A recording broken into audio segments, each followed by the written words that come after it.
Artificial intelligence is slowly becoming a part of our everyday lives and has now found its way into the arts we consume. Artist Nomazulu Moyo joins us now to tell us more about how she got started as an AI artist and how it all works. Noma, thanks so much for coming onto the show. Thank you so much for hosting me. Right, so let's talk about your love for art, your love for understanding of artificial intelligence. Where did the two come together? Because you're a journalist by trade. Yeah, so I didn't really know much about artificial intelligence until one time a friend of mine sent me a fellowship from Germany whereby they need journalists who specialize on AI. That's when everything started. I then, because of curiosity, obviously, as a journalist, I then decided to start researching what is this about, what is AI in journalism, what is AI in newsroom. That's how it started. I then started researching. I found there are various websites whereby they teach you AI and everything online. That's where it all began. So that process of acquiring this knowledge, was it a long process? It was not really a long process because I think within a month I had mastered almost everything, even though I'm still learning every day because there's a lot to learn out there. So after that month you were able to start creating your own art? Yes, I was able to start creating. It was a little bit challenging because now you're getting to learn something new. You don't know what this tool is for and all that is for until one day when I started seeing the end product, which made me happy, and I was like, wow, finally I've mastered this. Remember, I was self-teaching myself through my own research.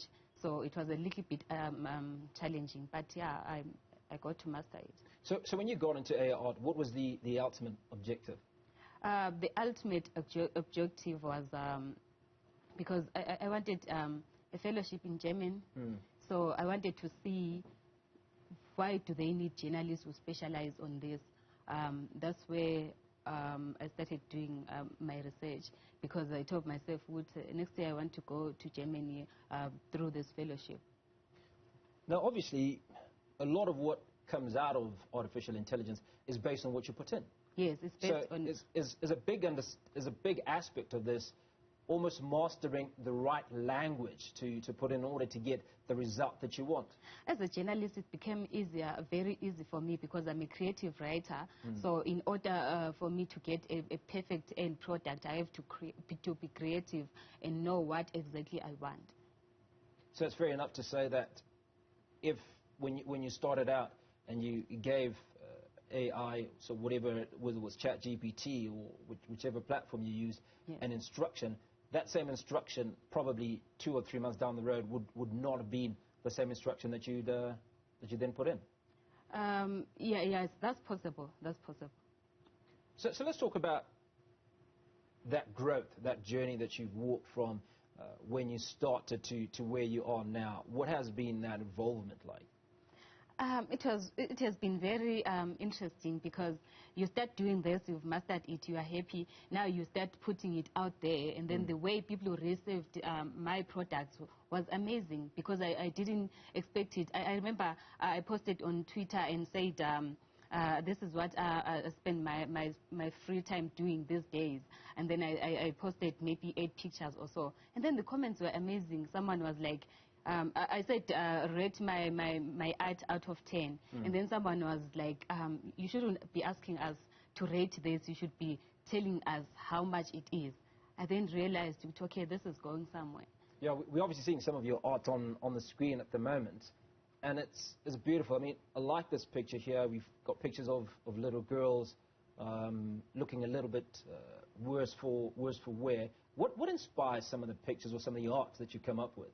Some of the art based on my personal story, my personal journey, as you are seeing that little girl you put there at the beginning. This is me when I was growing up, the challenges I felt being raised by a single father, going to school barefoot, going to school wearing dirty clothes, torn clothes. That is me. Sometimes I tell my personal story using this art. Sometimes I tell stories, current affairs as a journalist. That's what you see there. Yesterday I was busy creating images from Palestine war. sometimes I specialize on gender-based violence. Yeah, so all these images I create tells a story.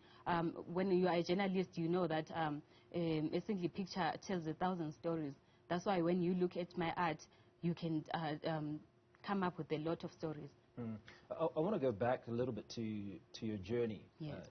You talked about going to school barefoot, and I think you mentioned off air that you first wore shoes, I think, when you were a teenager, or, Yes. or something to that effect. Yes. Talk to us about that story, and certainly how it all comes together and inspiring young girls out there that could be in a similar situation and want to end up like you, that's a talented artist who's now growing her portfolio. My journey has been a very, very tough one. As I had previously said, that I was raised by a single father after being abandoned by my mother when I was 4 years old. And then my father was a very hands-on father. It was very tough for him to raise two young. My little sister was only 3 years and I was 4 years. So it was very tough for my father. But with his dedication, he made sure that every day, I always laugh with my friends and be like, I always remember my father because he would wake up in the morning every day for all my school years, every day making fire. Some of my pictures you can see whereby there's a lady. That lady is my grandmother because once in a while she will come to our homestead and help us with some of the stuff that my father was not able to do. As I went to grade 1, grade 2, grade 3, up to grade 7. I didn't wear any school uniform until I finished grade 7. And then I was lucky enough because I was so dedicated because I knew my background. It was very tough. And then I passed. This organization, an NPO, came to our school and looked for the top 5.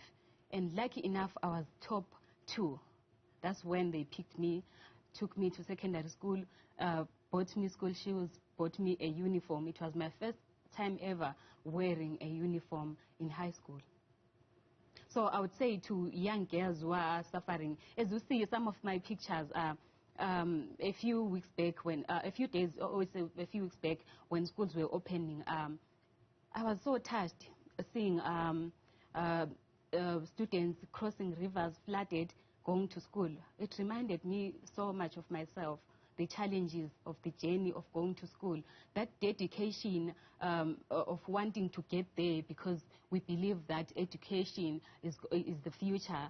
So you see those kids crossing flooded rivers because they all have goals. So my advice to young girls out there is never give up. Never give up. If you go to school, definitely at the end you're going to succeed. Well, I'm glad you're on the road to success. I want to come back to a little bit to artificial intelligence itself. Now, this is largely software that is written by individuals that are on the other side of the world that may not share the same experiences that we share.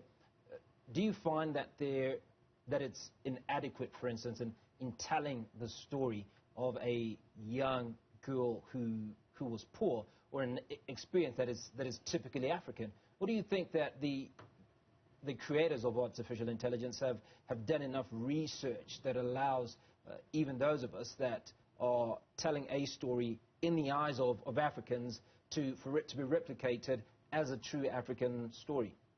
I've always saluted AI so much because I would be telling my story sitting on my desk at home, and it comes exactly like the way I want to put out there. They did their research. I would say it's amazing. I never expected to see, because sometimes I would describe my hair, because I'm an African woman, and my hair just comes out perfectly just the way I am, or just the way I look. I would create an image that represents me and my feelings and put it on my WhatsApp status, and then someone would be like, wow, how did you master that to look just like you?